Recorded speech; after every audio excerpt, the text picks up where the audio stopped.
I'll be handling your law lecture on electronic transactions.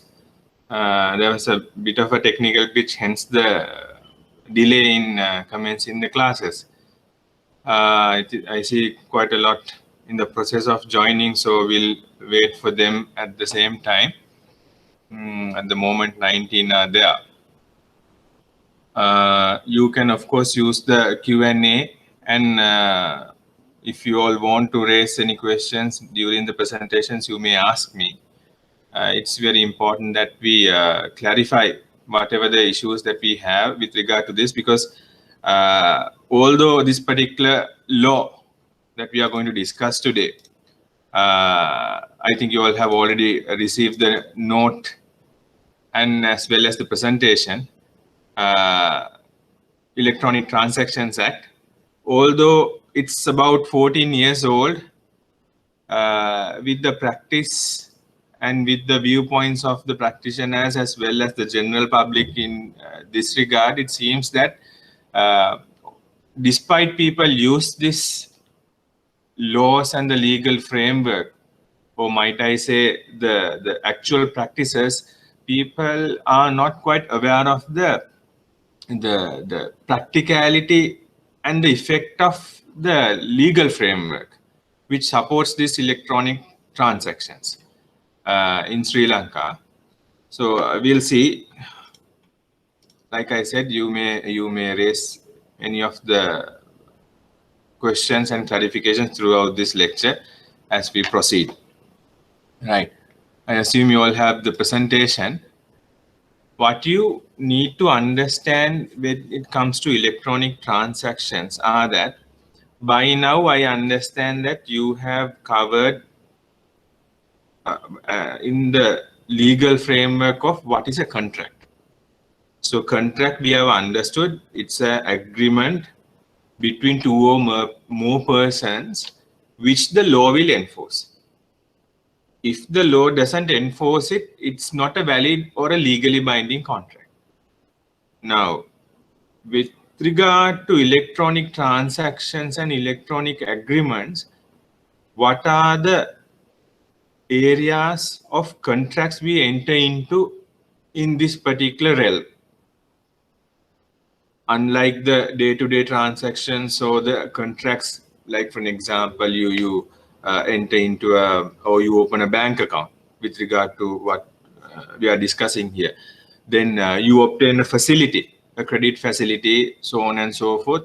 You enter into a contract which is in normal form or in physical form, but not in electronic form. With regard to electronic form, this particular piece of legislation, what is which is supporting this electronic transactions are covered by Electronic Transactions Act number 19 of 2006. It was amended, quite minor amendments, must I say, number 25 of 2017. So it's one thing is quite important to your career. When you all are working, how this affects you. You all are working with emails, internal emails, external, etc. Then you all are working with regard to electronic documents, electronic transactions, electronic contracts, electronic signatures, etc. You have seen certain statements, so to speak, where it says this is an electronically generated document, since no signature is very required. So what is the legality of these particular transactions, electronic transactions, and how would the law see them? How would the law recognize them? Or would the law recognize these electronic transactions? It's quite an interesting area, not only with regard to your career, but also with regard to your day-to-day life as well. When you are dealing with customers, what is legally binding, what is not, whether you have any obligation, liability, or responsibility towards whatever that you say or done with regard to this. So we are not going to discuss each and every section. And in the expectation also with regard to the syllabus is that you have an understanding on the main areas of Electronic Transactions Act, right? So which we are going to discuss today, and I'm going to explain. Do ask me if you all have any questions with this regard. And I'm assuming that you all have by now, we have about 30 odd here joined with me. By now you have seen an act of parliament. If you all have not, please raise your hand or indicate that to me, whether you are familiar with an act of parliament. I presume you all have seen an act of parliament, one of which I'm going to show you now. Basically the Electronic Transactions Act.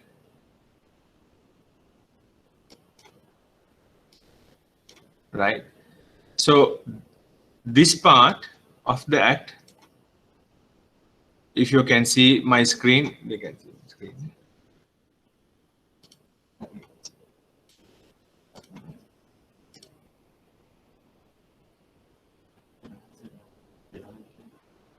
Can you all confirm whether you all can see my screen, please?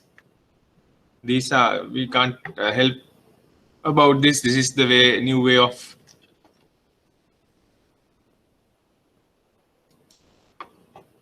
Yes.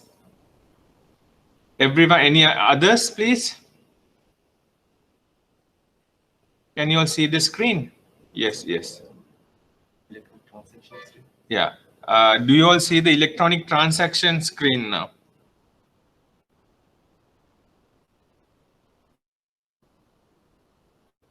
Right. Yeah, okay. So you all see this. So read with me carefully what this act is all about. We are going to deal with now. By now, you know, we don't need to mollycoddle. Law is an area which is either extremely interesting or the other end, right? So my task to you is regard to this session is that you are capable of understanding what we are going to discuss, what we will be discussing here, and that you have a liking to this. Doesn't matter, certain areas you might observe quite a little bit dry, and you might think, how would this relate to me? One thing, I will give you two reasons why you need to go through this. First one being, which is the obvious, you have to pass this. Second one being, this is not only important to your career as a banker, but also important to your personal life as well. For so many reasons, which you will understand throughout, how and why it is important, because my general feedback or perception with regard to the bankers as we experience now, not maybe you, but then again, the general perception, the majority, I'm not satisfied with the knowledge levels. There are so many reasons for that. One is ignorance. One is not knowledgeable. Not to say this, it represents my perception represents you all. And for my understanding, can you all, who have joined, state which bank you are working in? You can type it and send that to me now in the chat box. I need to see. Yes. HNB. Krishni Manatunga. All right. Others? Sampath Bank. Tariq.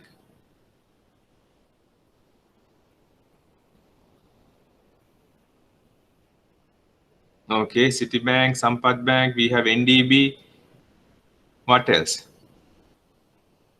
Anyone else? What is your bank? Others are not employed,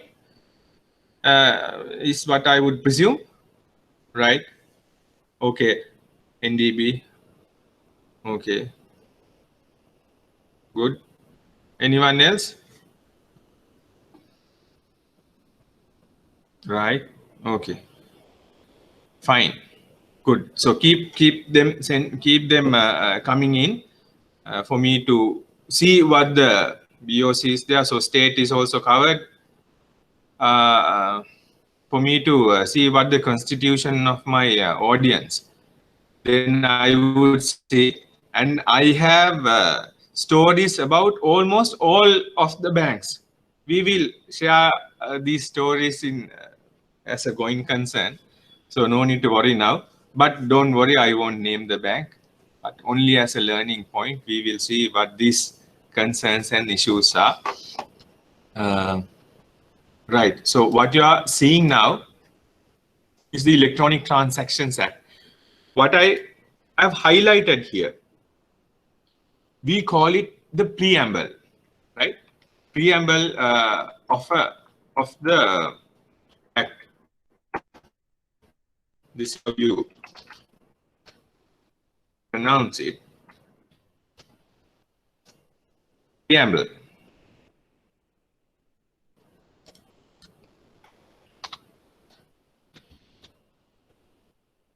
Sorry. Right. So preamble to an act. What is a preamble? It is a small description as to what the act is for. This is quite important even in practice, because there are maybe certain areas which the act covers. However, according to the preamble, if such area, the intended area is not covered, you can't use the act when interpretation, right? By now, you know the sources of law, the Sri Lankan legal system, then the law of contracts, so on. So you have the basic understanding as to where we stand, right? And you need to know, if you all want to jot down your notes, I think it's quite prudent that you jot these things down, because everything is interconnected in law. There are three arms of the government: executive, legislature, and the judiciary. Right? Executive is represented by His Excellency the President and downwards. Legislature is the parliament, and judiciary is the court system. Can anyone tell me what is the role of the judiciary? Anyone? Role of the judiciary. Why do you go to courts? Let me know. Why do you go to courts? Any ideas? No ideas. Sampath Bank? Samuduni?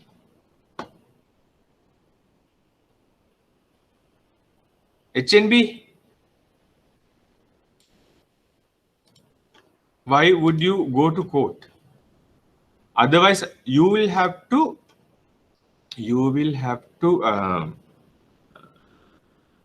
participate in this. Otherwise, I'm going to guarantee you that this would be one of the most boring lectures that you have ever listened to.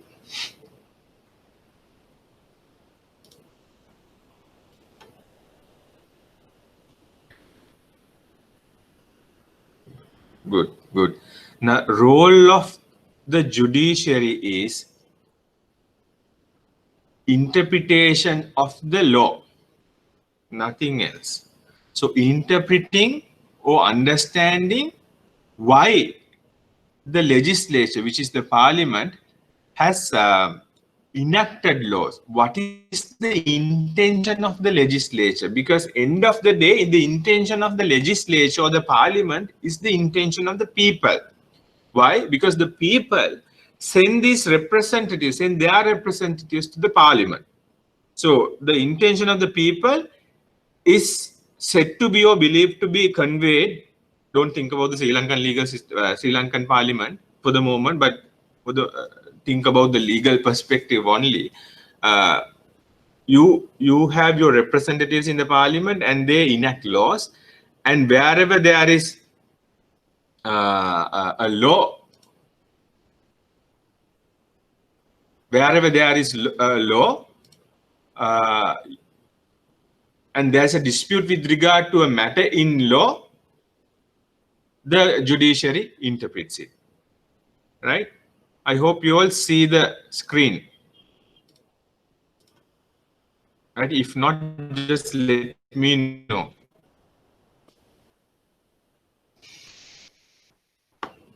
Okay.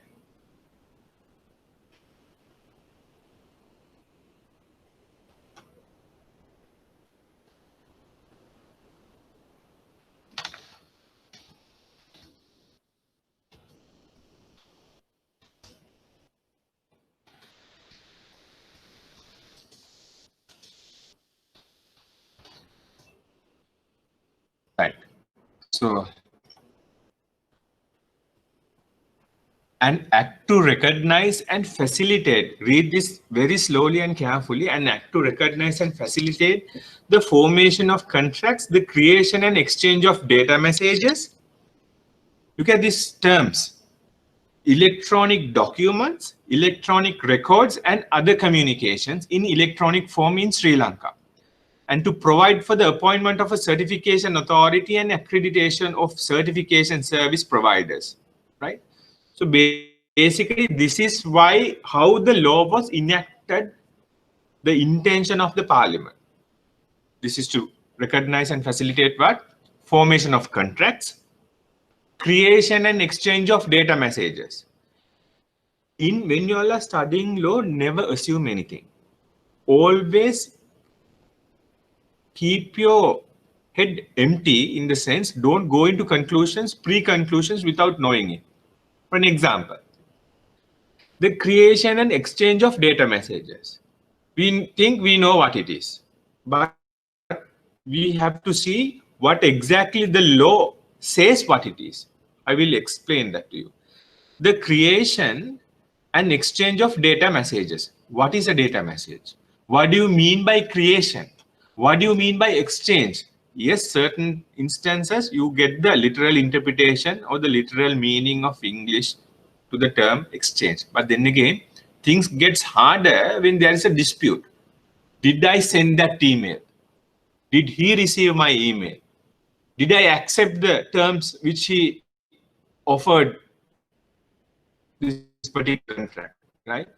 eBay is an online platform where there is an e-market.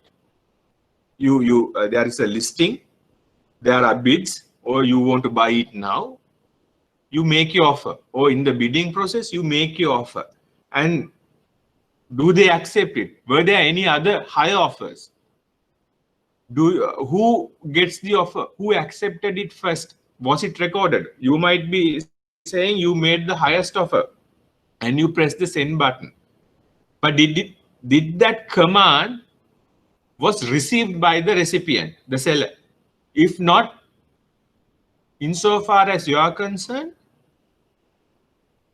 you have accepted it, or you have made the offer, so to speak. But from his end, no. So these are the complexities when you are dealing with e-commerce and e-transactions. Then electronic documents. So creation and exchange of, first, data messages, then creation and exchange of electronic documents, electronic records, and other communications in electronic form in Sri Lanka.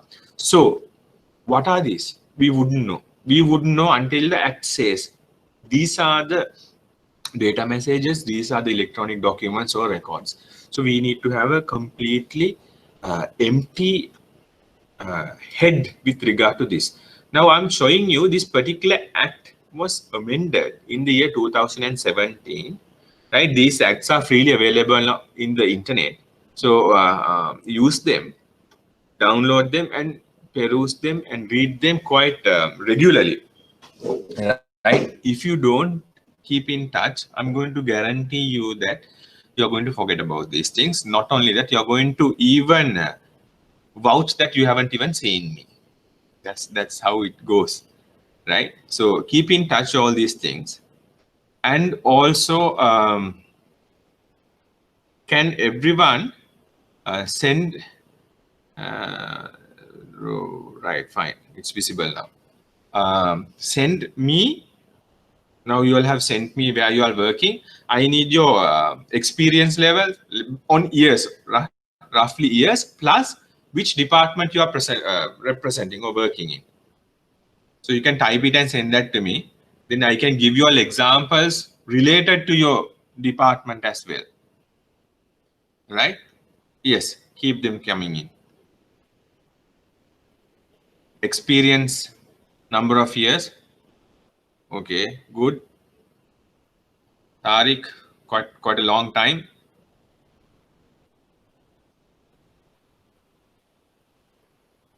Ops, okay.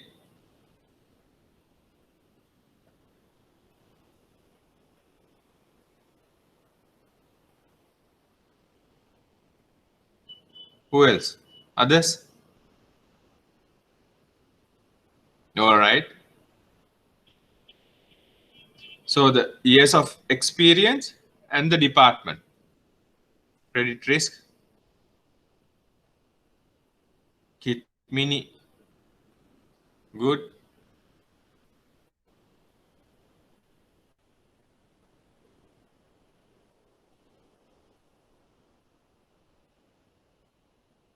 Retail credit. Okay. 4 months.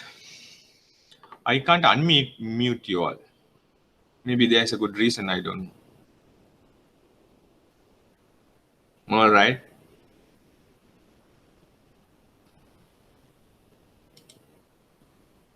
Mm-hmm.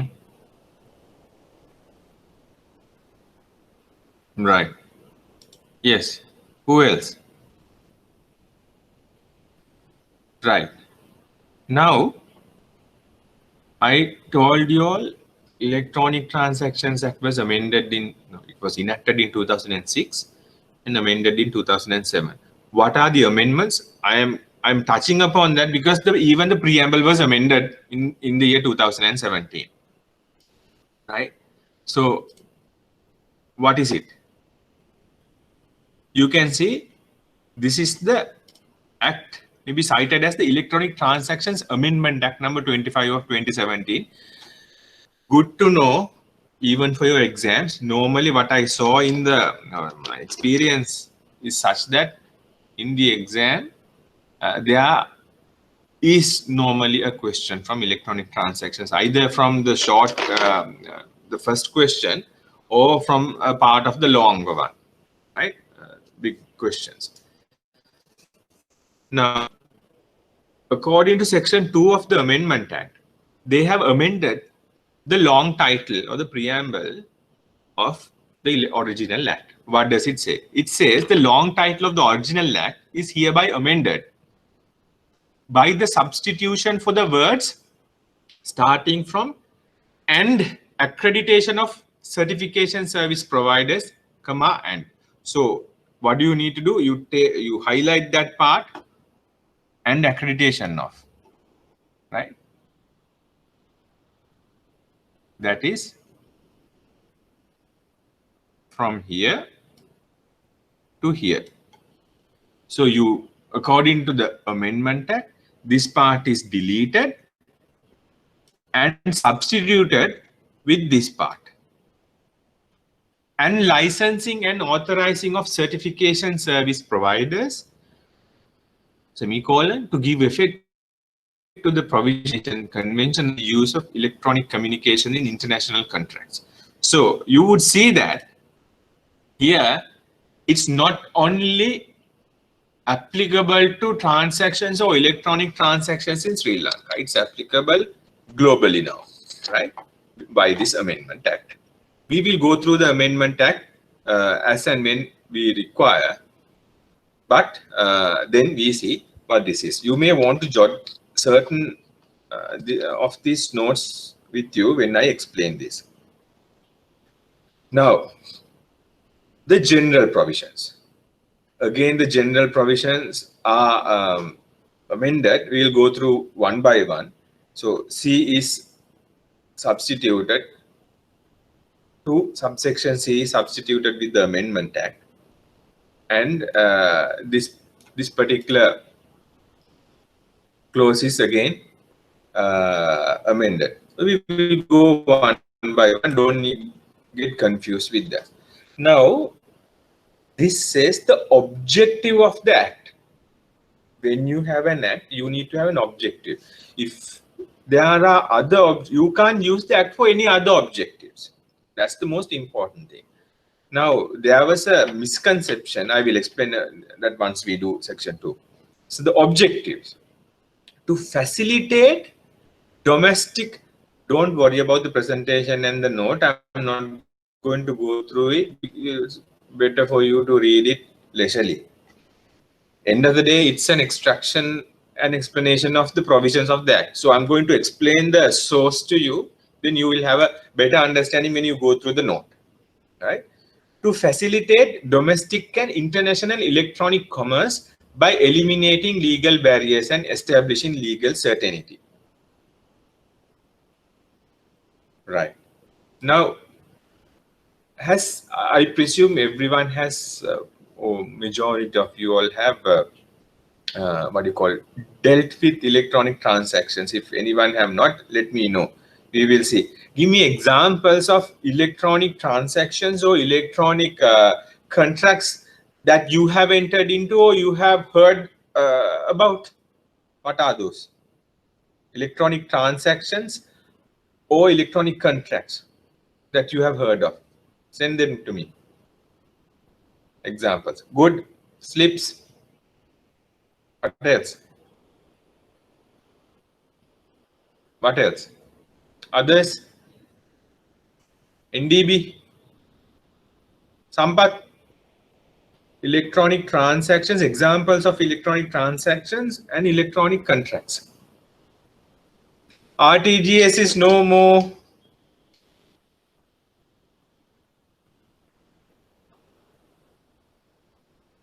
What else?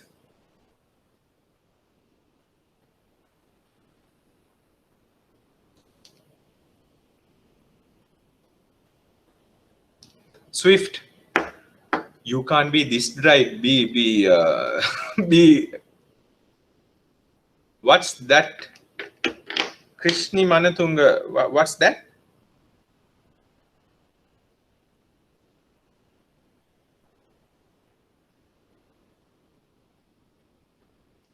Need not necessarily be LCs. Fine. Yeah. Okay. Letter of credit. You can. But there are so many transactions and contracts, many more. Not only within the banking system. What else? Normal electronic transactions. Everyone. You need not necessarily be working, so you can't say it's not an excuse that you are not employed in a bank. But normal electronic transactions and electronic contracts, what you will have entered into, what you will have heard of.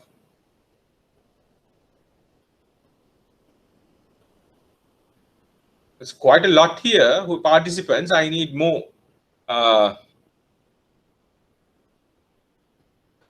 Yes, good. Online banking, Uvinya. It's a general, what do you call it? General example. You can be more specific. Sahan Liena Arachi, Yumi Pereira, Sevandi, Chandu Vijayatunga. Yes. What else?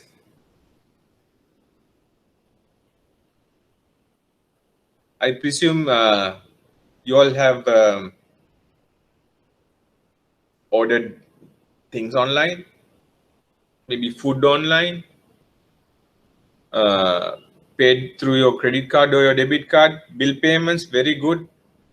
Yes, bill payments, telegraphic transfers, yeah, slips, thefts,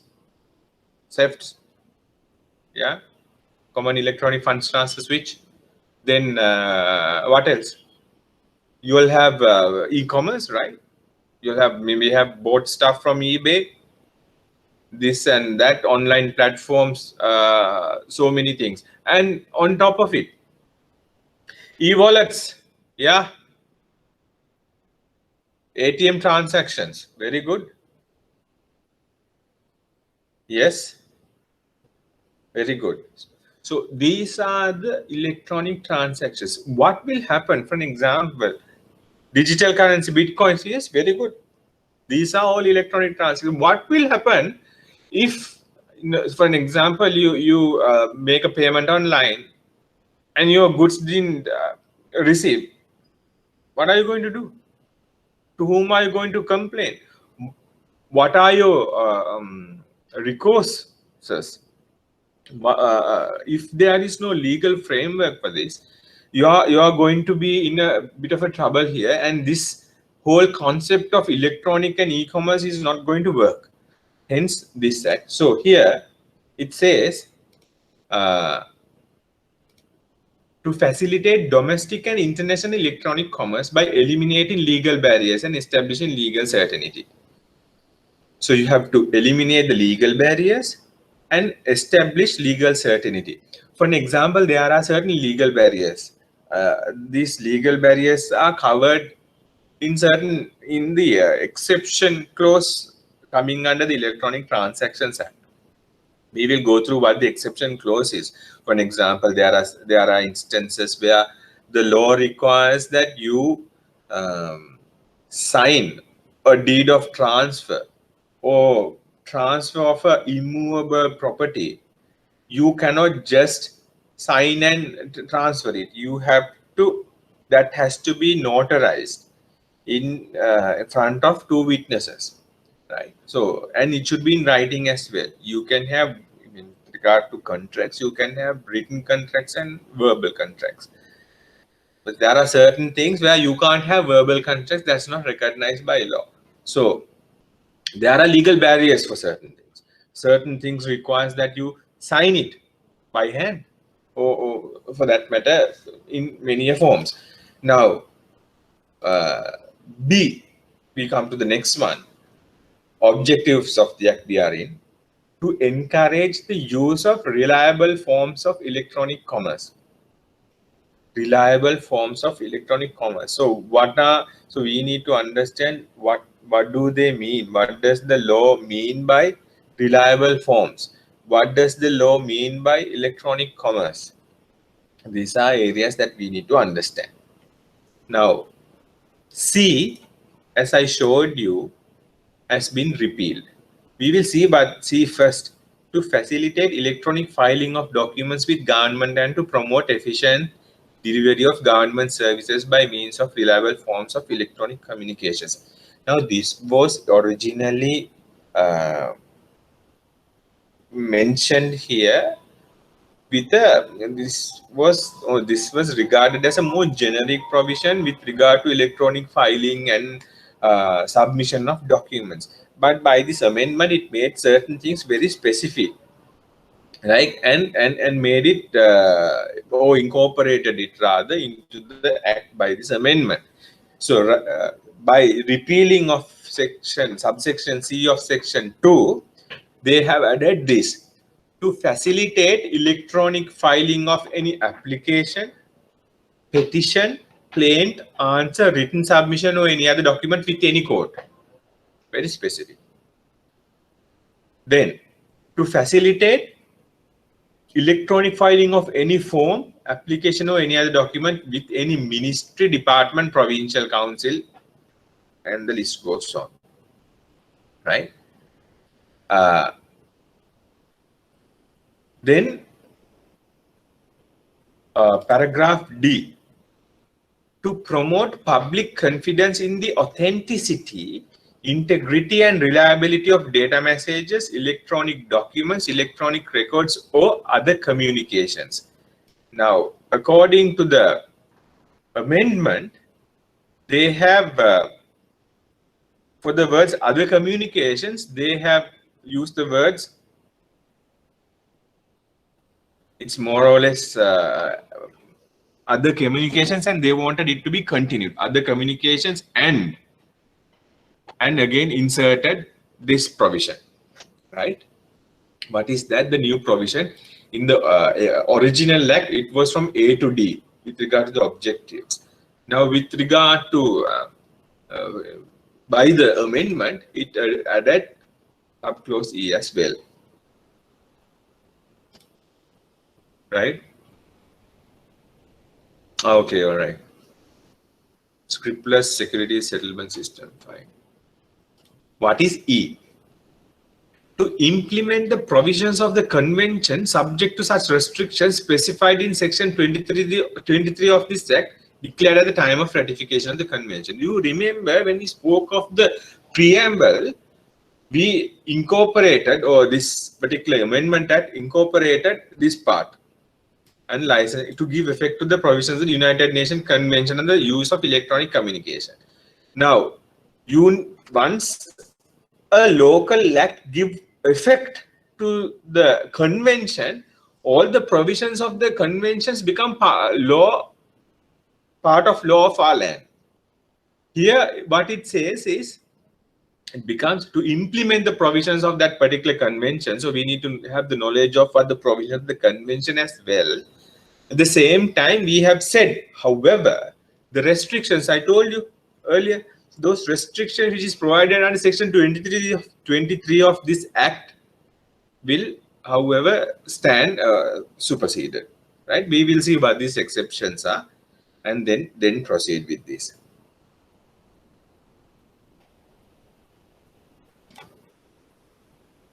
Right. Now, you have, so objectives we have covered. Now we are going to the legal recognition of electronic records. This is section 3. No data message, electronic document, electronic record or other communication shall be denied legal recognition, effect, validity or enforceability on the ground that it is in electronic form. For an example, however, keep the exceptions in your head. There are certain exceptions. No data message, no electronic document, electronic record or other communication shall be denied legal recognition, effect, validity or enforceability on the ground that it is in electronic form. These terms are quite alien to us. Section 26 of the Act, if you can see the screen also, provides for the interpretation of this or what these particular terms means, right? It's imperative that you understand what these terms means, because in the eyes of law, you might be getting a mixed signal in certain instances. What you think it is not what it is actually, right? So addressee, we will go through the interpretation of the definitions. So whenever you get that particular term, you will know the meaning of that, right? Any questions thus far? If yes, ask. No need to say no. Right?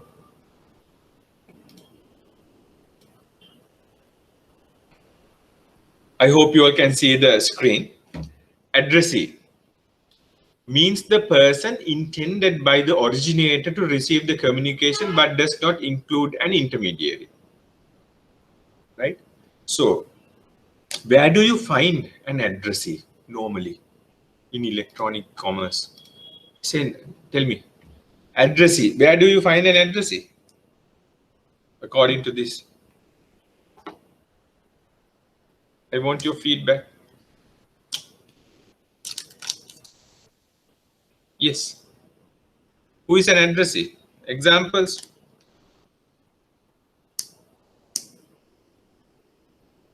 Examples of addressee.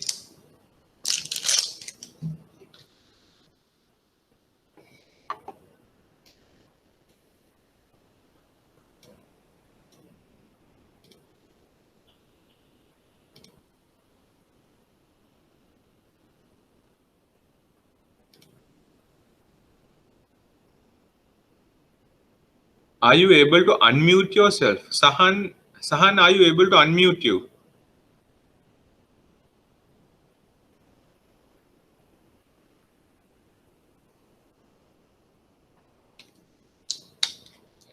Yes or no?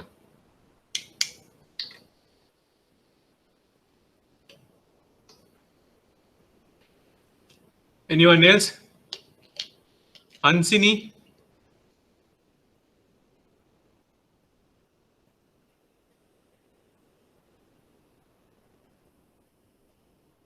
Can you unmute yourself, Ansini?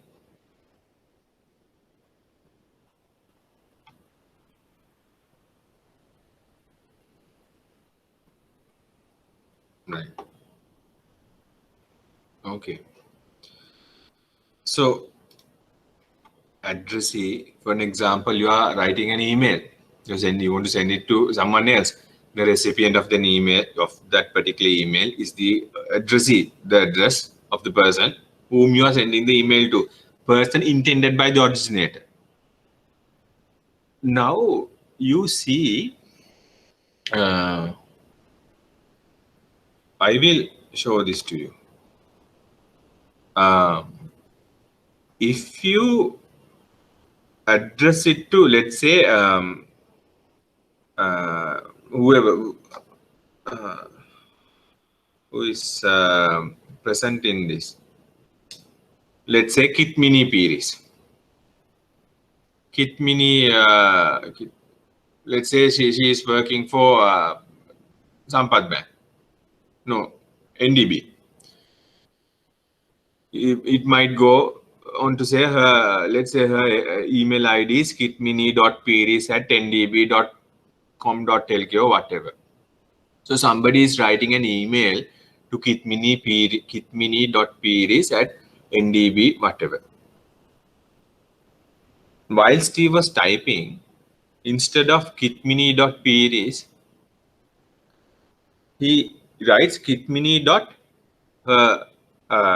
in what do you call the spellings of surname comes as Peiris. Somebody said somebody missed Peiris and instead wrote Pieris. Swap the two letters. And ironically, there was another kitmini.piris of that combination. Not this combination, not PEI, but PIE. Hypothetical, right? And that person receives the email. According to this interpretation, although that email was received by that Kitmini PIE, that person is not the addressee. Why? Because that person was not intended by the originator to receive the communication. Right? So that's how important you understand the reading and the phrases and the definitions in an act of law. You might have sent that to the addressee. It has gone to somebody else. Maybe a spelling mistake. Most typical and most often happens. However, that's not the addressee within the meaning or the context of this law. Then we see communication. Communication means any statement, declaration, demand, notice or request, including an offer and the acceptance of an offer that a person is required to make or chooses to make in connection with an electronic transaction. It could be any statement, it could be any declaration, it could be any demand, it could be a notice, it could be a request, including a contract, offer and acceptance, or acceptance of an offer. The person is required to make or chooses to make. What's the difference? Certain instances, he is required to make any of those statements. Sometimes he doesn't, it's not required for him to make that, but he chooses to make that. Even so, it is a communication for that effect, right? Make in connection with an electronic transaction. In connection with an electronic transaction. So electronic transaction, we'll see what an electronic transaction is. To begin with, we'll go to the act and see. Right.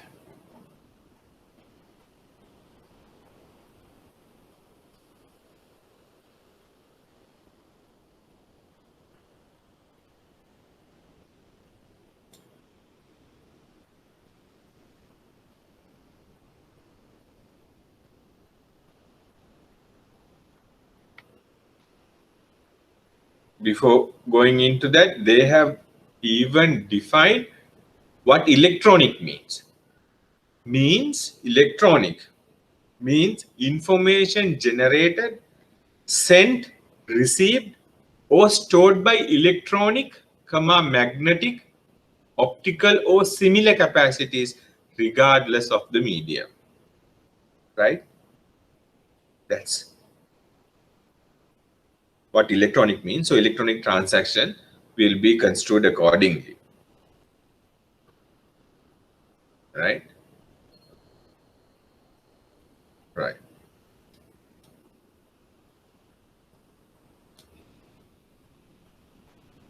Right. Regardless of the medium.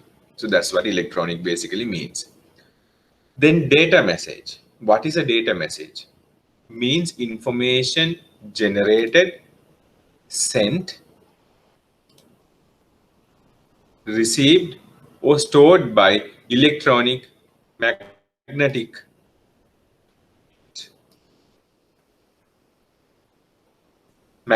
optical, or other similar means. Electronic, we have already covered. What is an electronic document? Includes, see the terminology, how they explain this.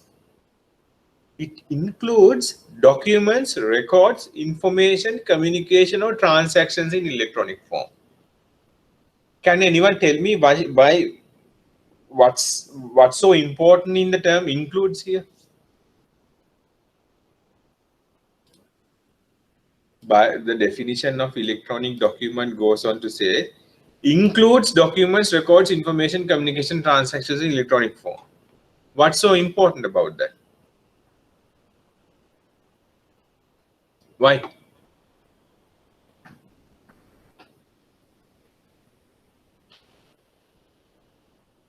Why? There are quite a lot here. I need your feedback.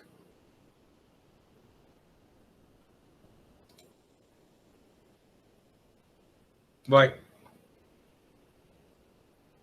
Others?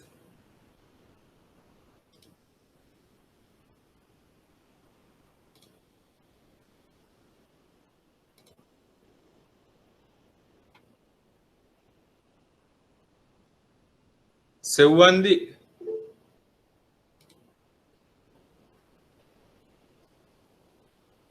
Yes, very good. Tariq, good. There may be any other electronic format. So not only this, it's not conclusive. That's what basically it means. It's not conclusive. It can be any other, something else also. This says it includes. There may be others as well. Then electronic record means a written document or other record created, stored, generated, received, or communicated by electronic means. Right? Expectation from you all is to, I wouldn't expect you all to by heart this definition and know the definition in verbatim, meaning word to word. But it's very important that you know these definitions, even for the exam. Then electronic record. I'm going through this because all throughout the act, we use these terms: electronic record, electronic signatures, electronic document, electronic data messages, so on and so forth. Record means a written document or other record created, stored, generated, received, or communicated by electronic means. What do you mean by that? What do you mean by a written document? How do you write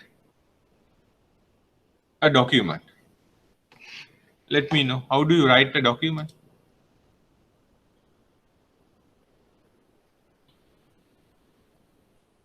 Yes, Sahan. How do you write a document?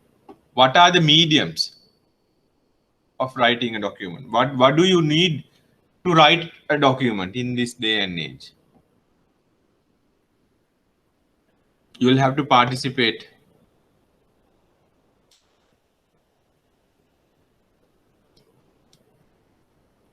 Why? What do you need to write a document? Things that you need. How can you write a document according to this? How?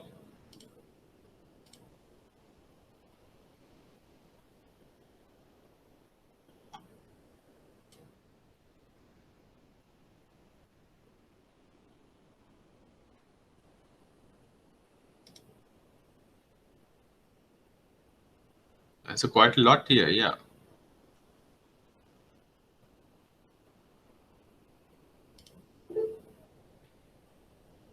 Only Tariq response.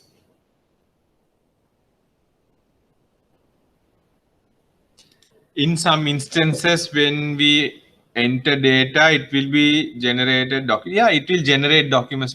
No, too, in writing a document in simple sense, writing a document includes what you are simply writing. I think you all have, you take down your notes, you write, right? What else is included in writing? Now, in this day and age, you have your smartphones, you get your stylus, you can write on your iPad, or you can write on your phone as well, right? So that also includes writing, right? Keep this in mind, very important, right? Documents, records, information, electronic record means a written document. So what is a written document? Includes, it could be anything. In this day and age, that's what I say. Don't only think of the conventional methods of writing, right? Or other record, created, stored. SMS is electronic document. WhatsApp, Viber, what not. The list goes on, right? Then electronic signature, very important. Read this carefully. Means any letters, numbers, symbols, images, characters, or any combination thereof in electronic form applied to, incorporated in, or logically associated with an electronic document with the intention of authenticating and or approving the same in order to establish authenticity or integrity, or both, right? Now read that sentence once again. Any letters, numbers, symbols, images, characters, or any combination thereof, electronic form, applied to. So it could, there can be numbers, letters, symbols, images, characters, or any combination in electronic form. But you know by now what is electronic form. Electronic means information generated at this similar capacities regardless of the medium, right? Electronic form applied to, incorporated in, or logically associated with an electronic document, which you know by now what is an electronic document, with the intention of authenticating and or approving the same in order to establish authenticity or integrity, or both. So what is an electronic signature? It could be a signature where you sign in a piece of paper, scan it, and put it in your letter. And if you're sending that in through email, that's an electronic signature. That's not only that. Your digital signature, if you have heard what a digital signature is, it's a combination of algorithms combined together to show the authenticity of the originator, identity of the originator. So you'll have a digital print, right? Signature, digital signature, that this particular email is coming from this particular email ID belonging to this person, plus it was sent through this particular personal computer or laptop having IP address, whatever, right? So it's a signature. Intention is to authenticate and approve it, to establish authenticity, integrity, or both of them. So signature could be anything. letters, numbers, symbols, images, characters, or any combination in electronic form, right? Then the rest of it we will go through accordingly. Originate. Now we go to section 3 where we left. No data message. We know what a data message now is. Or electronic document, electronic record, or other communication shall be denied legal recognition, effect, validity, or enforceability on the ground that it is an electronic form. For an example, I'll show you a personal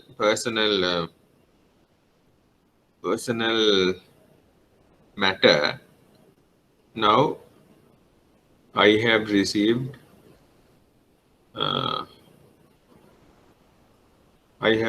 my revenue license for the vehicle, right? Revenue license was sent through the motor traffic department. Now I can't find it. Amity, right? I hope, I don't know whether you can see this. I'll try to show this to you. Right. You can see this, right? This is an email which I received from the Department of Traffic, DMT, right? This is the same revenue license, more or less the same, which you would receive when you renew the revenue license.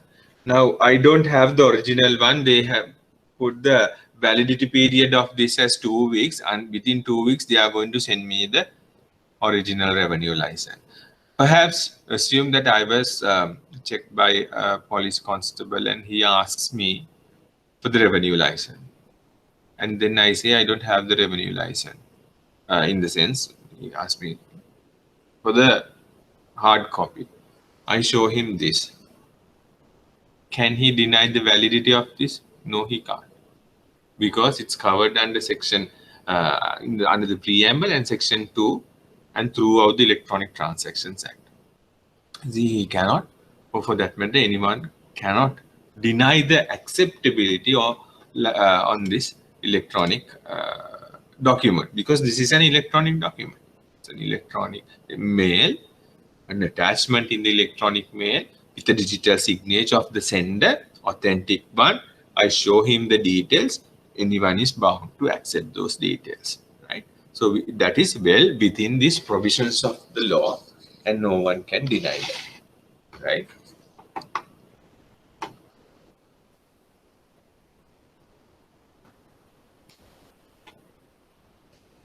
Effect, validity. Then requirement for writing.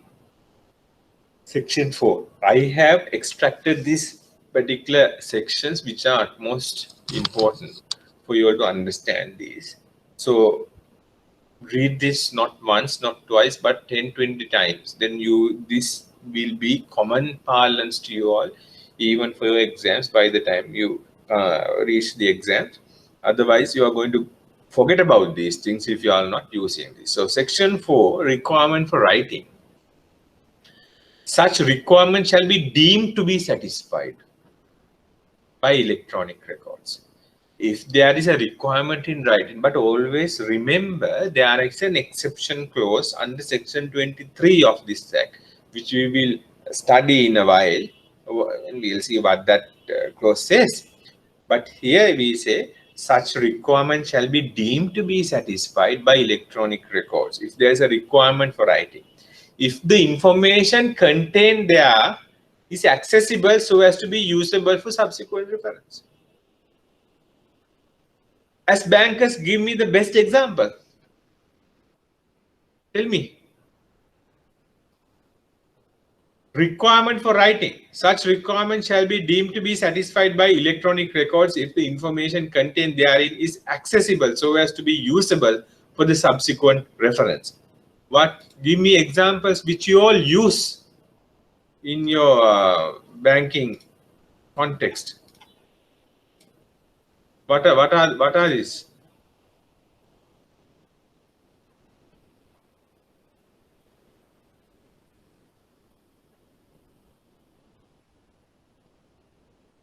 Yeah, yeah. What are these documents? What are these? What is this talks about?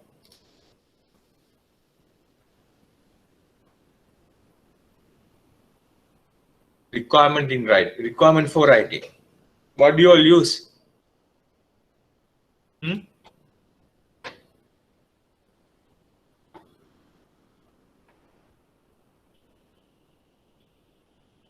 What do you all use this for? Bala Subramaniam. You're in retail credit, right? Give me an example.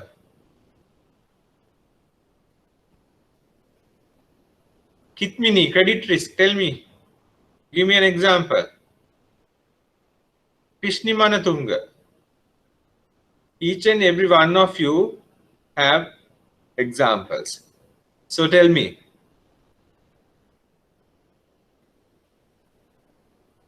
My question is, here's my question. Section 4 says, if there is a requirement for writing, to something to be in writing, that requirement shall deem to be satisfied by electronic records if that information is contained in that electronic record, which should be accessible to be used in a future date, subsequent reference. So give me examples which you all use for a fact. What? Customer request letters. Explain. What do you mean by customer request letters? What do you do with the customer request letters? Now we are talking about digital form as well, right? So if there is a requirement in writing, I will make a request to the DG. I want you all to be unmuted as well. Otherwise, it's quite difficult for me to get your feedback, because there are quite a lot of things that I need to share with you and to get your response, because this is my forum. Very good, Tariq. Not in writing. Very good. Get your feedback as well. When it comes to these practical concerns, which I have tremendous amount of experiences, even day to day, not only mine, but even the clients and the people that I've liaising with regard to bankers, right? So we need to enlighten ourselves, be knowledgeable, and educate ourselves as to what is the correct thing that we need to do and correct our path accordingly. So Tariq, very good.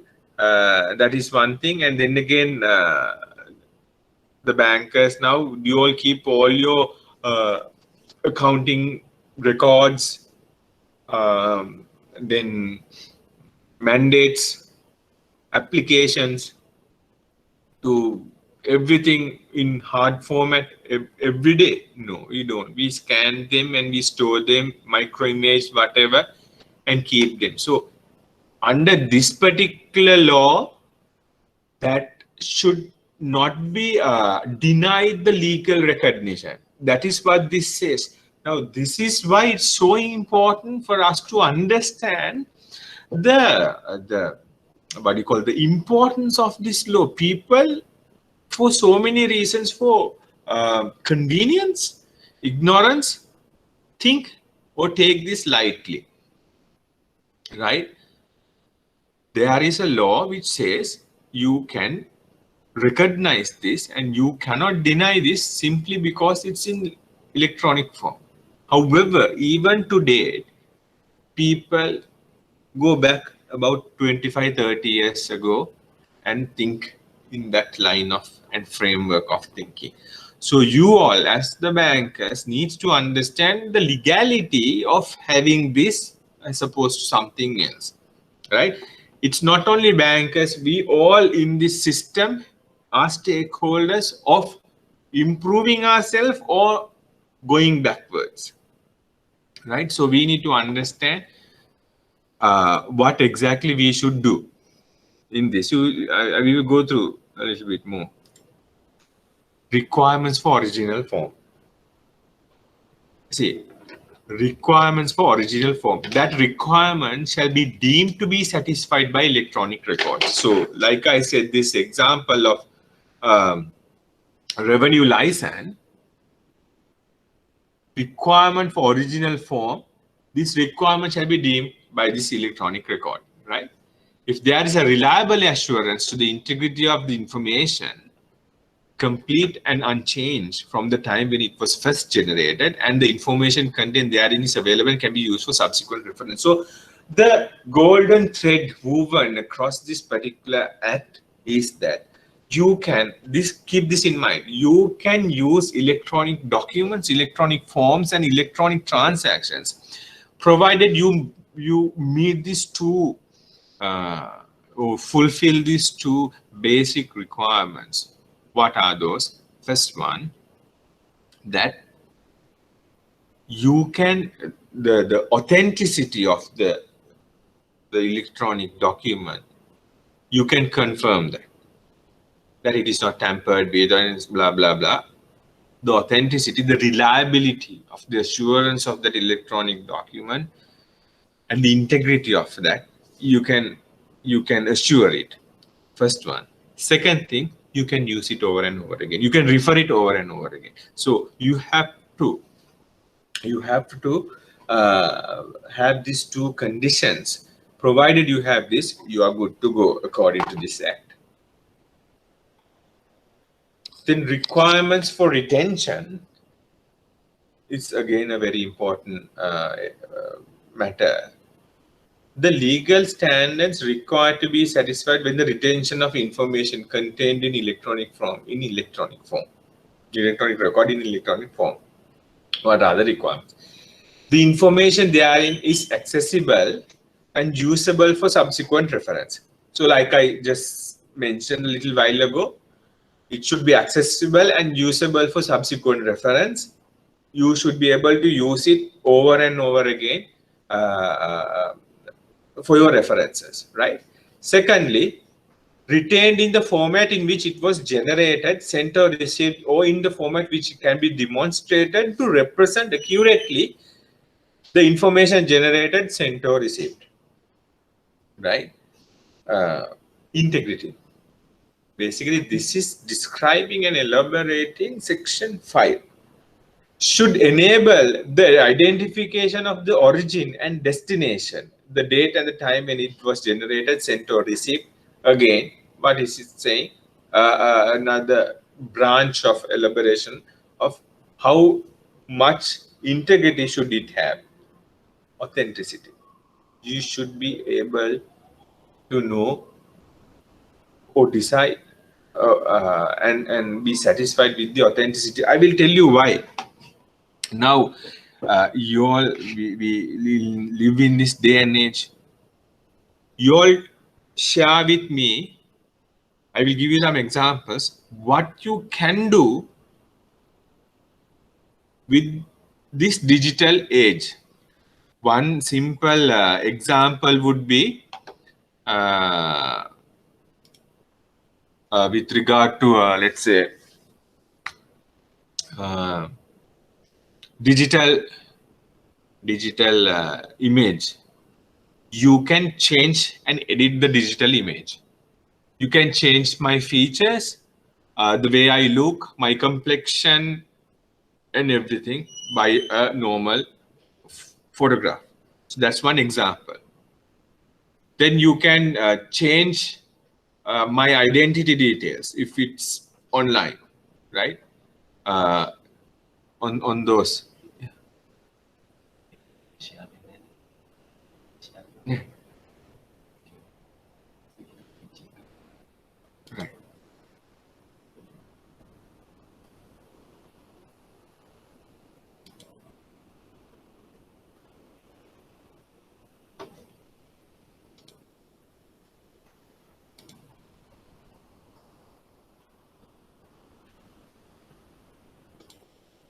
going to unmute.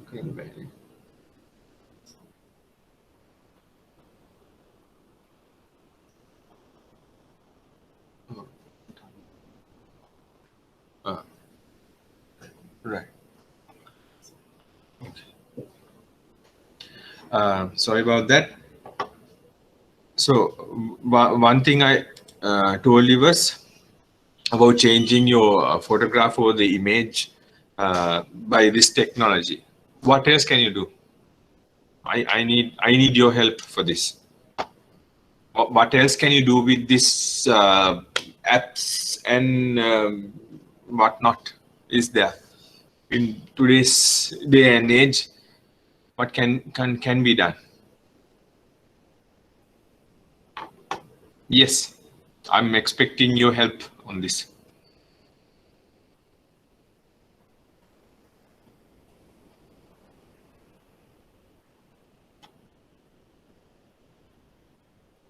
So the question was, how how people use the technology nowadays to do things not to do things different, but to get things done. What can you do with the technology nowadays? Changing your face is one thing. Your voice recognition, facial recognition. What else? I need you bankers to help me on this, because I'm explaining Section 5 and Section 6 of Electronic Transactions Act. How it is difficult. Tariq?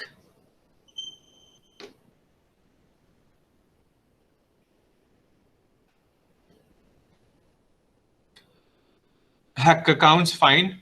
That's, I will explain how it is. You hack accounts. There is an account. There's a transaction list. There's a balance, and everything is in electronic forms. If you hack the account, integrity goes for a 6. So very good. Vinya, others.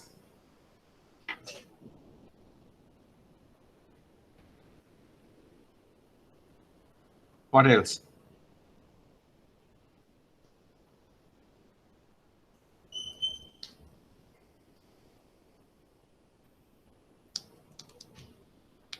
Krishni.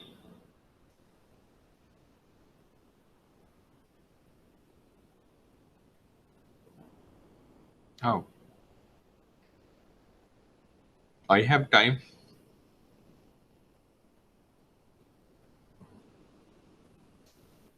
How do you do this?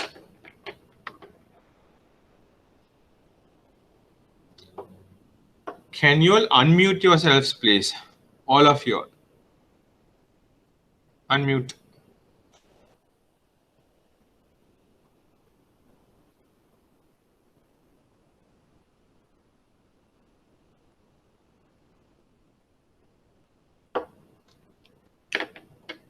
Everyone, you can unmute yourself, please.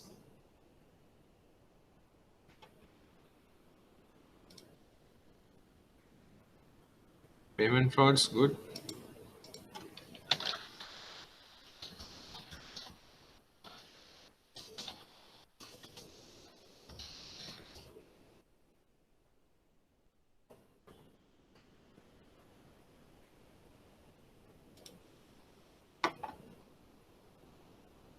What else?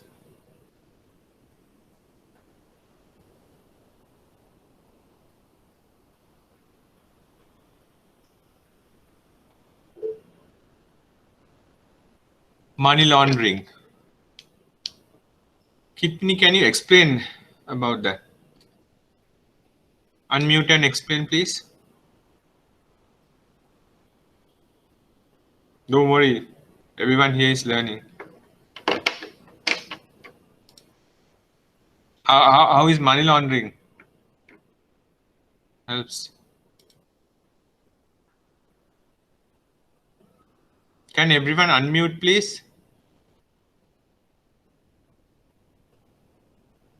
No? Yes?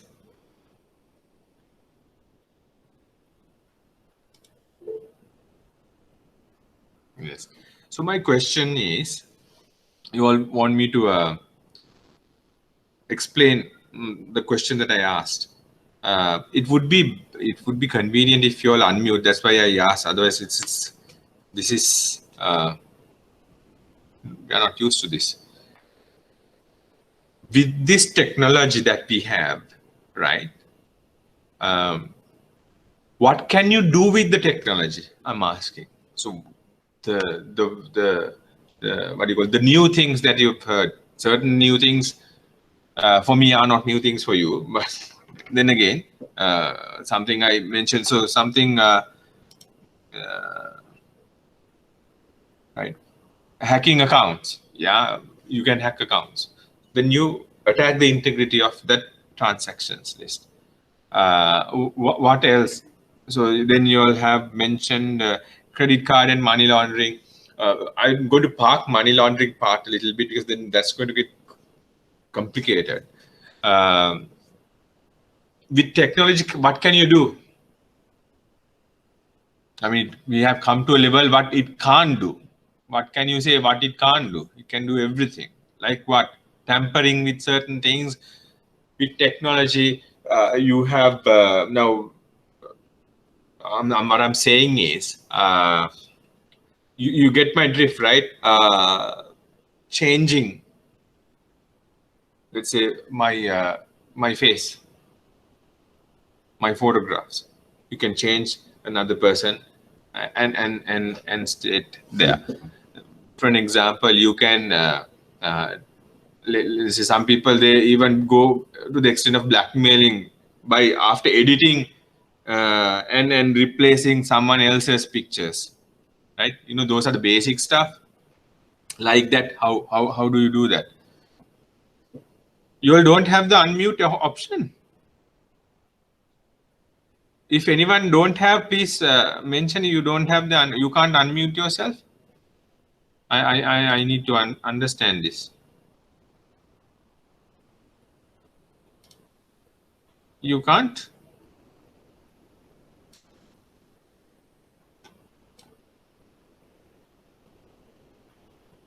No. Right?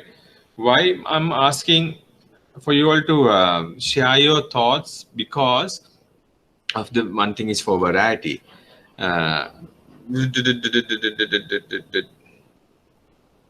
Yeah, stealing. So stealing credentials is what we were talking about. Very good. Phishing, scams, frauds, transferring money into, yeah. So that's that one part. What else? What else can you do? You are saying no. I didn't send this email. Somebody has sent it. Or I received this email from someone else. Scamming, yes, fine. Those things are like that. For an example, now you have a app. I'm being told that it can what do you call monitor and observe your still other signature. My goodness, those are spywares. Yeah, those have been there for over a decade now. Now this, but I don't know. This is one of these apps. It can observe, study your vocal patterns, your tones, your voice, and it can create. How dangerous is that? It can create, basically, someone else can create or talk about something as if you are talking. So how can you rely on a audio recording of that sort? As if, for an example, Rangaliyenige, I am talking, it talks like as if I am talking with my voice by somebody else. So these are the issues that we face when accepting this. That's why it's intertwined in this law from section 4, 5, and 6 about the integrity of a voice recording on electronic form, electronic transactions, electronic record of any sort, that you should be able to prove that the integrity of this particular electronic transaction record or document is untampered and it's authentic. That's why it is so important, especially with this day and age, right? Then you go to tension. So we went through this. Legal recognition of electronic signatures. The requirement of the document shall be signed or bear the signature of any person shall be deemed to be satisfied by electronic record. That's why it says, you've seen in your banks, even they say, this is an electronically generated document, hence no signature is required. Nobody knows why it says, nobody questions why these documents don't need a signature because of Section 7 of Electronic Transactions Act. The requirement of the document to be signed, normally a statement, let's say, is signed normally those days. Now, bear the signature of any person, it's now deemed to be satisfied if it's an electronic record. So now let's for example, account statements are generated, electronically generated, and it doesn't need a signature, so to speak, right? Understood. If a method is used to identify that person and to indicate that person's intention in respect of the information contained, the method is used as reliable as appropriate for the purpose for which the electronic communication was generated, sent, or communicated. So you don't need that. If it's an electronic record, however, everything is subject to section 4, 5, and 6 requirements. Then we come to electronic contracts.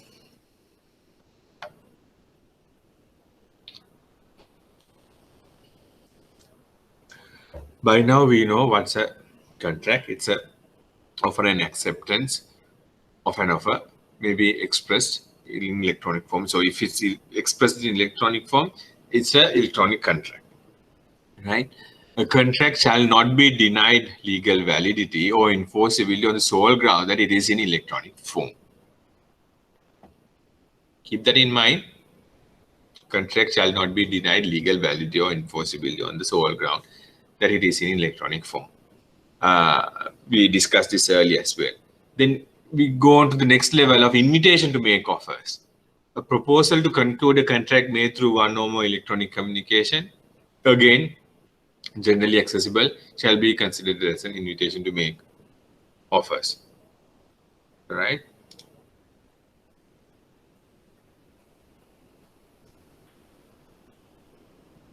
Now, originator, you saw what an originator is earlier, right?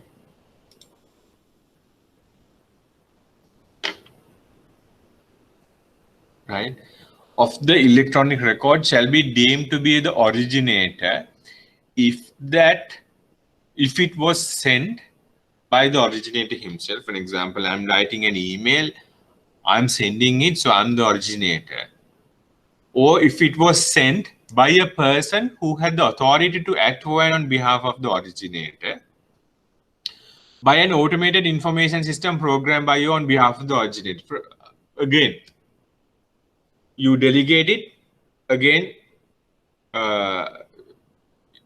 delegate it to somebody else. That person who that been delegated to will also be considered as the originator because he has the authority from me as the originator. Plus, if it was an automated information system program on behalf of the originator, still it will be deemed as the originator as is. I have sent that information, even if it is automated information. Your what do you call monthly bank statements comes into this category. Then reminder letters, certain for loans and stuff like that comes into this category. Right, all programmed information, automated information systems. Any questions thus far? Any questions?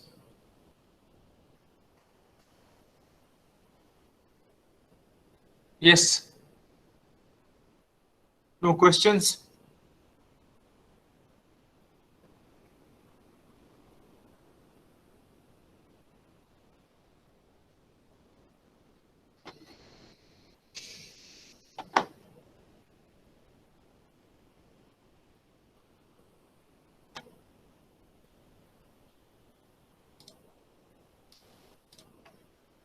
Right?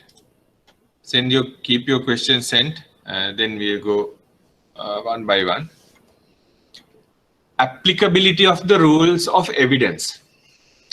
Any information contained in a data message or any electronic document, electronic record or communication touching any fact in issue or relevant fact. I will explain this, don't worry. Compiled, received or obtained during the course of any business, trade or profession or other regularly conducted activity shall be admissible in any proceedings. This is very important. Any information contained in a data message. Now, normally in courts, you produce as evidence, let's say documents as evidence, which are in original form. If it's a letter sent by the customer, original signature and stuff like that. Then the original letter or typewritten letter with customer signature on it, etc. But because of this act, any information contained in a data message or any electronic document, we know what these things are. Data message, electronic document or electronic record or other communication touching any fact in issue or relevant fact. Don't worry about that, because even in a court or anything, we cannot produce evidence which is not relevant to a fact in issue or a relevant fact. So everything that has to do something with the issue at hand only you will provide, submit. So any of those information contained in data messages, electronic documents, that stuff, compiled, received or obtained during the course of any business, normal course, which is applicable for anything, trade or profession, shall be admissible in proceedings. For example, I want to submit a photograph, or I submit a video recording, audio recording, or a photocopy of an email, shall be admissible in a court of law. If any information is contained therein made by a person, if any information is contained therein made by a person, so in that particular record of electronic document or record, there is information of a person who is dead now, or by reason of his bodily or mental condition is unfit to attend as a witness, or who is outside Sri Lanka and where reasonable steps have been taken to find such person and he cannot be found, or who does not wish to give oral evidence through fear, or who is prevented from so giving evidence, evidence relating to such information shall be admissible. So whoever evidence or facts in that particular document are stated, that person has to come and identify that fact in issue of that particular letter. So what this essentially says, I produce an email in a court, let's say, as evidence. If that email is sent by someone to somebody else and acknowledged also by someone, I can mark that email. I can produce or use that email as evidence, although it's an electronic record, or even a voice record. If the contents, if there is a requirement that such person whom let's say the originator or the addressee or any other person whom that information in that particular document, electronic document relates to, cannot come and testify due to these 4 reasons, still that is admissible, right?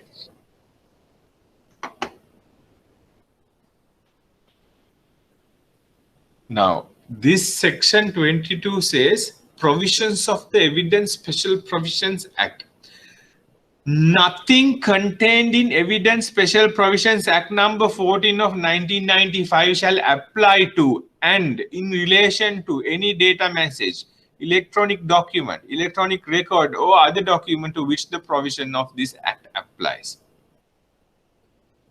I will tell you what electronic provisions of the Evidence Special Provisions Act, right? Now this Electronic Transactions Act came into being in the year 2006. Before that, how did the courts and what was the legal framework with regard to this, what do you call, electronic things was covered under this particular law? Can you all see this? If you all see this, just tell me yes. Evidence special provisions. Can you all see this window? Evidence special provisions.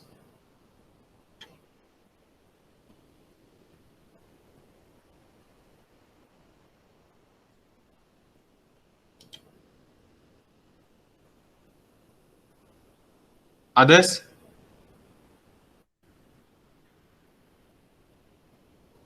Right. Now, you can see this, that this particular act came into being in the year 1995. That is about 25 years ago, before Electronic Transaction Act came into being. Now, this act, now look at the preamble. The preamble says, provide for the admissibility of audio-visual recordings. Audio-visual recording. It's more primitive, you would see even the wording than that of the Electronic Transactions Act. Audio-visual recordings and of information contained in statements produced by computers in civil and criminal proceedings. Right? Now, I'm not going to go through this act, but I'm trying to give you the gist of it. Basically, there is this clause on contemporaneous recordings. What it speaks of is, tape recordings to CD recording, whatnot. In 1995, things were not as developed as this. Again, development is a comparative thing. I'm saying it's developed now. In another 25 years' time, they might say things were not developed as this in 2020. That's how the world is. So here, there are certain things, certain requirements the law stated that you need to adhere to when you are using these contemporaneous recordings and things as evidence in a court of law. It says in any proceeding, for example, in any proceeding where direct oral evidence of a fact would be admissible, any contemporaneous recording reproduction thereof tending to establish that fact shall be also admissible if it is shown that recording was made by use of electronic means, recording or reproduction is capable of being played, replayed, displayed, or reproduced. You would understand the same gist in a developed manner is there in the act, then in the Electronic Transactions Act. And at all times, material to the making of the recording or reproduction, the machine or device used in making it, as the case may be, was operating properly, or if it was not, any respect in which it was not operating properly or out of operation, was not of such nature as to affect the accuracy of the recording or reproduction. The recording or reproduction was not altered or tampered with in any manner whatsoever during or after the making of such recording or reproduction. So you will see there are certain requirements that this act wanted to be ensured when you are producing these contemporaneous recordings and electronic matters as evidence. You had to give 40 days prior notice before using it. You had to give a chance to the other party to go through the device, right, and see whether there are any faults in that, and so many things. But now you saw that under Electronic Transactions Act, Section 22 very clearly says, nothing contained in evidence special provisions act shall apply to and in relation to any data message, electronic document, electronic record or other document with the provision of this act apply. So the requirements which is mentioned in the evidence special provisions act is no more when this act is there. But it's very sad to say even some practitioners today, they still insist or they rely on the requirements put down in the Evidence Special Provisions Act, right? Now, these sections which I have mentioned in my note are extremely important for your exam. Section 23 we speak of now, right? I told you about the restrictions. So we spoke of the entirety of all these electronic transactions and records. However, this act will not cover these restrictions. That is, the provisions of this act shall not apply to the creation or execution of a bill. Bill means last will. License for a telecommunication system, a bill of exchange, it's a check, power of attorney, a trust, a contract for sale or conveyance of immovable property, any financial matter in the nature of the following: transactions or regulated exchange, foreign exchange transactions, interbank transactions won't apply. So that has to be governed according to the respective laws which those things govern. So you cannot have those in electronic forms unless the respective laws covers that. Understood? Right. Any questions? Electronic Transactions Act, we've covered.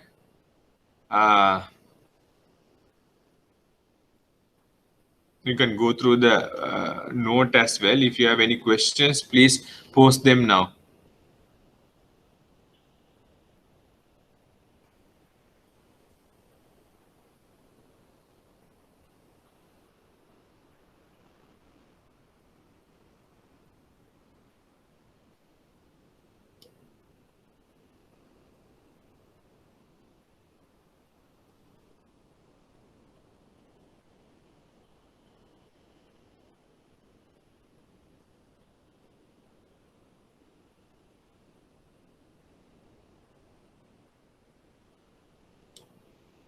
Any questions?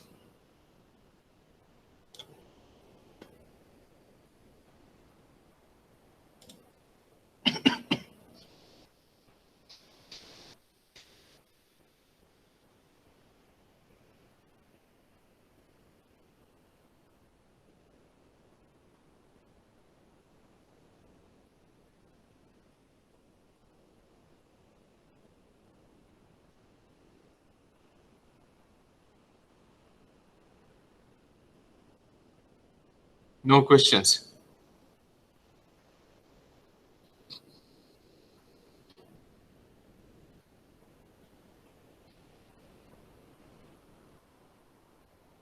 No? Of course, if you have any questions, I think I have given my contact details. Can I ask each and every one of you, because I need to now that we don't have this face-to-face experience, I would ask you all to share your details also with me. Then I know, because I have a very fond memory. How do you?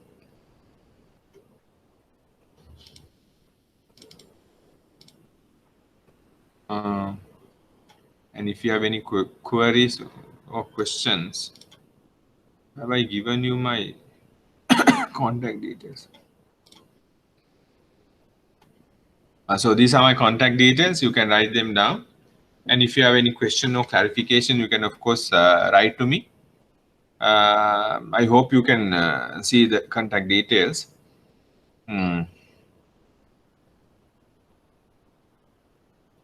And accordingly, we will be concluding this session for today.